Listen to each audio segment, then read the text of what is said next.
Bonjour. Aujourd'hui, je vais vous présenter une vidéo sur un outil relativement utile de SolidWorks qui s'appelle le Toolbox. Le Toolbox sert à insérer de la quincaillerie comme des écrous, des boulons, des engrenages, un peu tout ce qu'on peut imaginer, des C-clips, beaucoup de choses, et ça permet de l'insérer rapidement. Par contre, je vais vous le montrer, mais je tiens à vous dire que c'est une solution que je trouve très instable à utiliser dans SolidWorks pour la raison que je vais vous montrer, qui survient fréquemment quand je travaille. Donc, premièrement, pour activer le toolbox, on va aller ici à droite, il y a ce petit icône-là. On va aller sur la librairie de conception qui est ici. Et puis, on ira sélectionner le bouton Toolbox. Il y a des chances que lorsque vous appuyez, ça va vous dire que le Toolbox est désactivé. On n'a qu'à appuyer ici un bouton qui dit d'activer l'extension et puis ça apparaîtra dans le même affichage que moi. Maintenant, une fois qu'on est rendu là, on peut par exemple aller ouvrir la bibliothèque ANSI Inch parce que cette modélisation que j'ai fait ici est en pouces. Et puis on peut regarder qu'est-ce qu'on peut insérer. On peut insérer des bearings, on peut insérer des boulons, des écrous, des choses comme ça. On peut ajouter des clés pour faire de la transmission de puissance, des poutres structurales comme vous travaillez en matériaux, des engrenages, des C-clips qui servent à retenir des mécanismes ou même des O-rings. Donc il y a beaucoup de choses qu'on peut insérer directement, ce qui à première vue est super intéressant, mais je vais vous montrer pourquoi ce n'est pas tant que ça. Donc si on va ici dans les boulons, on va aller voir qu'il y a plusieurs types de boulons. On a vraiment donc des têtes carrées, des têtes hexagonales, des têtes à auto-foreuses, ainsi de suite. Donc pour aujourd'hui, on va aller seulement dans les vis à tête hexagonale qui sont là.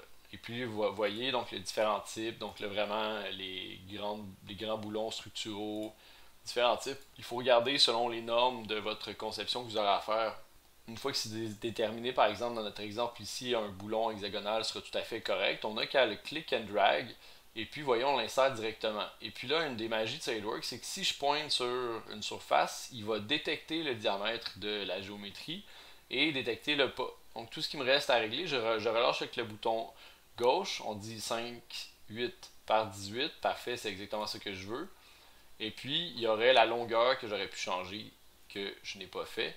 Et vous voyez que je peux finalement, à chaque fois que je clique sur un cercle, je vais aller contraindre très rapidement ce boulon-là au centre de son perçage.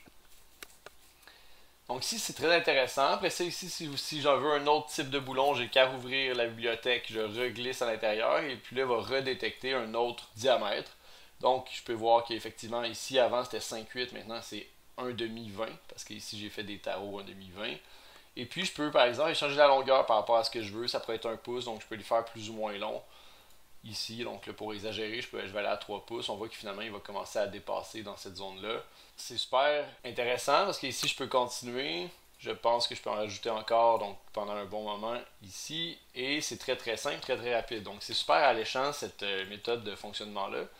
Mais la problématique, c'est la stabilité lorsqu'on déplace l'assemblage. C'est-à-dire que là, vous allez faire une exportation du toolbox, vous allez le mettre dans Google Drive et vous allez l'ouvrir sur vos ordinateurs personnels ou d'un ordinateur à l'autre à l'école.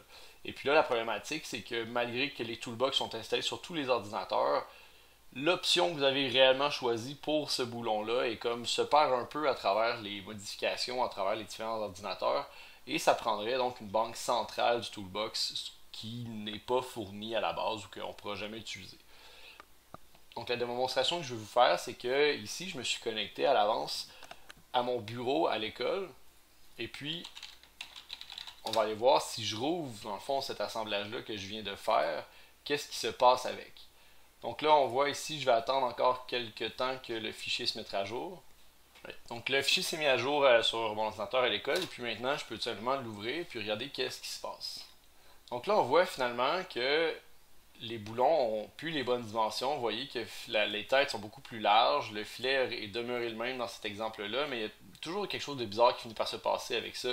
Et puis, ultimement, on a même des problèmes de contrainte à gauche ici, dans l'arborescence. Puis on n'a rien fait, on a tout fait dans le fond ce qu'il fallait pour éviter des erreurs. Donc le toolbox, il est super intéressant, mais il finit par avoir des bugs comme ça qui nous fait travailler en double puis en quadruple, ce que finalement je déteste faire. Donc, une des options que j'ai pour éviter ça, c'est quoi? C'est tout simplement ici, ce qu'on va aller faire, c'est que je vous recommande d'aller sur des sites comme, par exemple, McMaster, qui ont tendance à avoir beaucoup de fichiers CAD, le SolidWorks ou peu importe, qui sont fournis à chaque pièce individuelle. C'est-à-dire ici, par exemple, on avait parlé d'un dimension 5-8.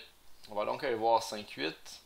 Donc on va aller prendre ici un filet 5-8 comme on avait regardé, puis peu importe la longueur, ici si on clique sur le numéro de la pièce, donc là j'insiste souvent sur le fait d'avoir des noms de fichiers uniques, ben ici c'est l'exemple parfait du nom de fichier unique, ça se reproduira jamais deux fois ce nom-là. Et puis vous voyez un petit Product Detail CAD qui est ici, si on appuie une nouvelle fois, ben là on arrive ici. Et puis là, on peut regarder dans quel format on le veut. Donc là, on a déjà vu, je pense, des fichiers STEP, des SolidWorks, on a déjà vu ça. Il y a beaucoup d'autres types de fichiers qu'on peut utiliser et importer. Dans notre cas 3D SolidWorks, c'est exactement ce qu'on veut, c'est celle-là. On peut maintenant sauvegarder. Vous voyez, tout de suite, j'ai une pièce SLD PRT qui est apparue dans mon dossier de téléchargement que je pourrais renommer, donc, boulon 5, 8 par 2 pouces, disons. Et puis ce boulon-là, on va tout simplement ici aller l'insérer dans notre dossier d'assemblage SolidWorks. Une fois que celui-là est inséré, bien, il va toujours être très très stable et puis ça va nous permettre désormais d'avoir le boulon et une très bonne stabilité. Donc ce que je vous recommande au final, c'est quoi? C'est que oui, l'outil Toolbox existe, mais il est peu utile à mon avis pour une modélisation robuste. Donc ce qu'on va faire, c'est qu'on va insérer le composant qu'on vient de télécharger, qui est le boulon. Et puis par après, ce qu'on pourra faire, c'est aller les contraindre donc au centre. C'est-à-dire que là, on pourrait prendre la surface cylindrique qui est ici, qui est une surface cylindrique, avec ici les cercles. Et on va faire des contraintes manuelles de cette façon-là pour aller donc recréer la contrainte. Ainsi de suite.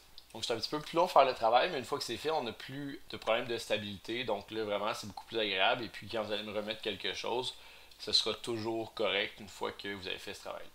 Donc il y a la solution d'aller télécharger les fichiers dans les fournisseurs de matériel.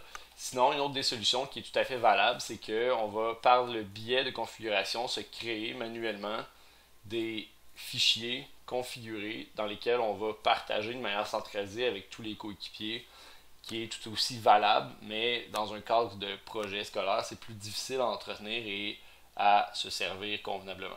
Donc, il y a plusieurs façons de faire pour le Calcari autres que le Toolbox, qui sont, dans le fond, des manières de travailler qui sont plus robustes, plus stables dans le processus. C'est tout ce que je voulais vous montrer dans la vidéo.